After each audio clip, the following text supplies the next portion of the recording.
Application of sterilization processes. तो ये sterilization का प्रोसेस है, हमने देखा कि किस तरह फिजिकल मेथड से हम हॉस्पिटल में ग्लास वेयर जैसे कि पिपेट्स, इसके अलावा एंटीसिल्स और टेस्ट ट्यूब्स, फ्लास्क वगैरह स्टरलाइज कर सकते हैं। और स्टरलाइजेशन के ज़रिए हम इंडस्ट्री और हॉस्पिटल में किस तरह एंटीबायोटिक्स, विटामिन, ड्रग्स वगैरह को स्टरलाइज कर सकते हैं। तो इससे हमें पता लगा कि स्टरलाइजेशन का मेन यूज़ इंडस्ट्री में है और हॉस्पिटल में है।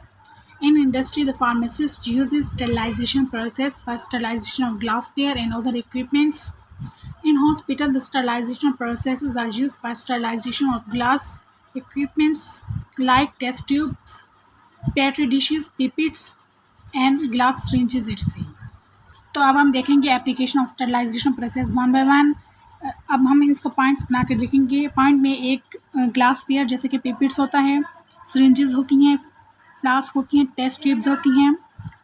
और हॉस्पिटल में इक्विपमेंट्स यूज़ होते हैं जैसे कि स्पैचुला वगैरह, और कोई मेटल पार्ट यूज़ होता है, फ़िल्टर यूज़ होते हैं उनकी स्टरलाइजेशन के लिए। इसके अलावा हम देखते हैं कि हॉस्पिटल में रबर ग्लव्स यूज़ होते हैं, वो ग्लव्स और दूसरे प्लास्टिक के आर्टिकल्स को स्टरलाइजेशन करने के लिए भी हम स्टरलाइजेशन यूज़ कर सकते हैं। इसके अलावा हम देखते हैं कि एंटीबायोटिक्स, ड्रग्स, विटामिन, एंजाइम वगैरह यानी एक्वस और नॉन एक्वस प्रिपरेशन को भी स्टरलाइज करने के लिए हम स्टरलाइजेशन यूज़ करते हैं। और हॉस्पिटल में जो सर्जरी के दौरान सर्जिकल गाउन्स यूज़ होती हैं, बैंडेजेस यूज़ होती हैं और कॉटन यूज़ होती है, उसको भी स्टरलाइज करने के लिए हमें फिज़िकल मेथड्स या फिर रेडिएशंस की ज़रूरत होती है।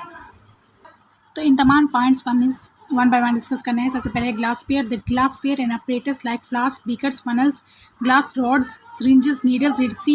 are sterilized by dry or moist heat method यानी by physical methods। उसके बाद इक्विपमेंट्स जैसे कि surgical instruments, spatulas in the metal part of bacterial filters are also sterilised by heat और moist heat और by steam under pressure। उसके बाद है rubber and plastic. The rubber article such as gloves and stoppers are sterilized in autoclave यानी by steam under pressure। Aqueous and non-aqueous solution and suspension such as dextrose and electrolytes and vitamins and amino acids etc. are sterilized by moist heat method, physical method। Surgical dressings and fabrics, the cotton wool, the masks, bandages, operation gowns and other materials used in surgery are sterilized by dry heat, moist heat or by radiation यानी by physical methods। All these are sterilized by physical methods of sterilization। This is all about the applications of sterilization।